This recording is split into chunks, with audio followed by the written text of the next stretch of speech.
कुछ लोग अपने लिए तो सब कुछ अच्छा चाहते हैं आज के ज़माने के हिसाब से, पर जब दूसरों की बात आती है ना, तो फिर पुराने ज़माने का ज्ञान देने लगते हैं।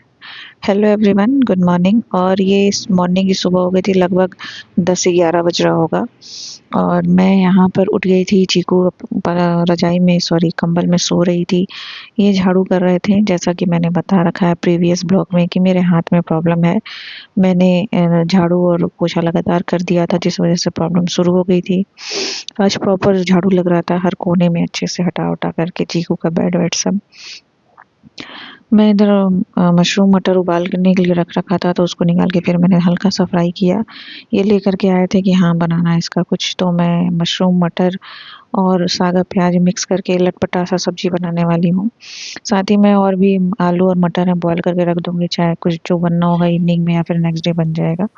मैंने जीरा और मिर्च डाला और लहसुन अदरक प्याज टमाटर सब एक साथ चॉप करके डाल दिया। फिर मैं इसमें कुछ सूखे बेसिक मसाले डाल दूंगी, धनिया पाउडर, जीरा पाउडर, मीट मसाला, कसूरी मेथी, बस। उसके बाद मैं अच्छे से उसको फ्राई करूंगी। और फिर इसके बाद मैं जो भुना हुआ था मशरूम मटर वो डाल दूंगी। वैसे तो सच आज ज़्यादा कुछ काम था नहीं, और इनको भी अपना काम था, तो इन्होंने कहा मैं फटाफट झाड़ू लगा के फिर नहा करके फिर मैं अपना काम करूँगा। तो मैंने कहा कोई बात नहीं, आप यही करिए, मैं अपना काम करूँगी। तो मुझे कुछ मैंने सब्जी वगैरह आलू वगैरह ये सब ला के रखे थे, उसको साफ़ करना था, लहसुन साफ़ करके रखना था। जैसा कि मैंने हमेशा बता रखा है कि मैं थोड़ा-सा पहले से ही सब कुछ करके रख देती हूँ। मुझे एट अ टाइम करना बहुत ज़्यादा बोझ लगता है कि जब खाना बनाना हो तभी लहसुन छीलें, या जब मुझे खाना बनाना है तभी मैं सब्ज़ी काटूँ। और मैं चाहती हूँ कि मैं ऐसा कर रही हूँ, तो मैं सोचती हूँ कि मेरे घर वाले भी थोड़ा ऐसे ही चलें, जिससे उनको भी अच्छा ही लगे, काम करते समय थोड़ा बोझ ना लगे।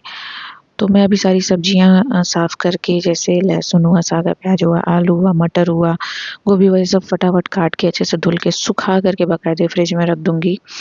और अभी वैसे बाहर रहेगा तो भी ख़राब होना नहीं है, फिर मैंने इनसे कहा कि आटा लगाना है, तो फिर मैंने सोचा कि चलो आटे की, मैंने गेहूँ की रोटी तो नहीं बना रही थी, तो मैंने कहा कि मिक्स आटे की है और उसको ज़्यादा बाइंड करने में प्रॉब्लम होती नहीं है, और ना ही उसको गूँथना होता है ज़्यादा, तो मैं ही कर लेती हूँ। तो मैं इसमें गेहूँ का आटा नहीं मिलाती हूँ, बाकी ज्वार, मक्का और अलसी, मतलब जो-जो तरह के आटे होते हैं वो सब इसमें रागी, इस टाइप के सब मिले हुए हैं। मैं नॉर्मल पानी से इसको करती हूँ, फिर नॉर्मली बेलती हूँ, और नॉर्मली मेरी रोटी अच्छे से बन जाती है, फूली-फूली एकदम। मैं गर्म पानी से नहीं करती, गूँथती। तो फिर इसके बाद मैंने मतलब मेरा बॉयल हो गया था, आलू मटर भी, और सब्ज़ी पक गई थी। फिर मैंने इनसे कहा कि आप पानी गर्म कर दो, नहा लो। और मेरी हल्की-सी तबीयत थोड़ी डाउन लग रही थी। मुझे ऐसा लग रहा है कि ठंड लग गई है मुझे, मेरे हाथ और पैर में, मतलब राइट साइड में, गर्दन में बहुत ज़्यादा पेन रहने लगा है। नसें शायद चढ़ गई हैं, जो भी प्रॉब्लम है ठंडी की वजह से या नस की वजह से। और मुझे हल्की-हल्की हाथों में स्वेलिंग भी हो गई है, तो इसलिए मैं थोड़ा-सा इधर हाथ से, मतलब जनरली हैवी काम अवॉइड कर रही हूँ। रोटी खाना यही सब मैं कर रही हूँ। बर्तन भी मैं इनसे कहती हूँ कि एक ही टाइम रहेगा, दोनों टाइम का मिला के वो आप एक टाइम में धुल देना, हल्का-फुल्का बर्तन मैं धुल लूँगी। फिर उसके बाद मैं आ गई थी, खाना-वाना खा के हम दोनों ने थोड़ा-सा आराम किया, टीवी देखा। तो ये मैंने कहा मुझे पैम्पर करो, तो ये मेरा हाथ पकड़ के सहला रहे थे, और मुझे इस तरह से करवाना बड़ा अच्छा लगता है। उसके बाद क्या कहते हैं, इवनिंग हो गई थी, तो फिर हमने सोचा कि भई लो चाय पीते हैं, और दिन की ही रोटी थी, और मैंने आलू मटर की घुगनी बना दी थी, साथ में नमकीन था, चाय था। वही हम खा लेंगे, लगभग 6:30 बज रहा होगा, और उसके बाद कोई डिनर-विनर नहीं होगा। 6:30 या 7 बज रहा था मुझे, जहाँ तक याद है। फिर बीच में हम कूड़ा फेंकने भी गए थे, और कूड़ा फेंक के आ गए थे। फिर उसके बाद क्या कहते हैं, चीकू जी को मटर-वटर दिया गया, उसी में वो खेल रही थीं। फिर उसके बाद वो चले गए काम करने, तो फिर ये मेरे पास आईं, मैंने इनको थोड़ा पैम्पर किया, खेलीं, क्योंकि उनको थोड़ा शोर नहीं चाहिए था, डिस्टर्बेंस नहीं चाहिए था, तो उन्होंने दरवाज़ा बंद करके कहा कि इसको पकड़े रहो, शोर मत करना। तो मैं टीवी भी धीमे चला रही थी, मैं खुद भी धीमा बोल रही थी। फिर साहब बहुत थक गए थे, तो इसको खेलने के बाद, थोड़ा देर पैम्परिंग करने के बाद वो आए। वो इतना थक गए थे, लेकिन फिर भी वो उनके पास गई, और थोड़ा-सा उनको पैम्परिंग, मतलब इनको पैम्परिंग उनसे चाहिए थी। तो ऐसे ही हमारा दिन कटा, ऐसे ही हमारी रात कटी, पर रात में मुझे इतना डिस्टर्बेंस हुआ, मैं सो नहीं पाई, क्योंकि वो मेरे पतिदेव की वजह से। मेरे पतिदेव के मतलब इतने अच्छी पावर है उनके पास कि आप किसी को कैसे सोने नहीं दे सकते हो। मुझे लगता है कि मैं ही नहीं, पूरे मैं तो, मुझे छोड़ कर के सब घर में सबके पास ये पावर है। तो इसके साथ खेलने के बाद जब पतिदेव आए तो उनके ऊपर बैठ कर के थोड़ा सा सेवा करवा रही थी।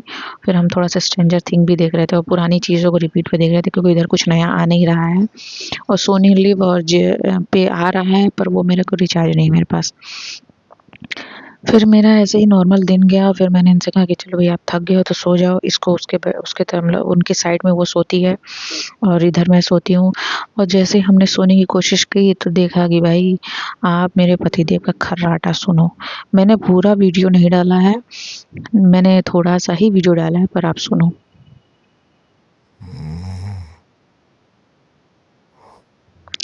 फिर इसके बाद थोड़ा-सा इनका नींद खुला, देखे ये रिकॉर्ड कर रही है तो ये अपना खर्राटा बंद कर लिया, पता नहीं कैसे।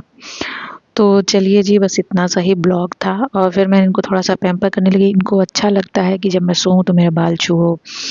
तो मैंने सोचा भाई इतने सुकून से आप सो रहे हो, मैं कैसे परेशान ना करूँ, तो मैं फिर इनको परेशान करने लगी। बस इतना सा ही ब्लॉग था आज का। अगर आपको अच्छा लगा हो तो लाइक, शेयर, सब्सक्राइब, कमेंट सब करें, फॉलो करें ज़रूर, सब्सक्राइब ज़रूर करें और अपना प्यार दिखाएँ। और फिर मैं मिलती हूँ नेक्स्ट ब्लॉग में अपने थोड़े-मोड़े लाइफ जर्नी के लेकर के और दिनचर्या को लेकर के। तब तक के लिए अपना ख़्याल रखें, ठंडी में बच के रहें और फिर मैं मिलती हूँ नेक्स्ट ब्लॉग में। Bye, bye, bye.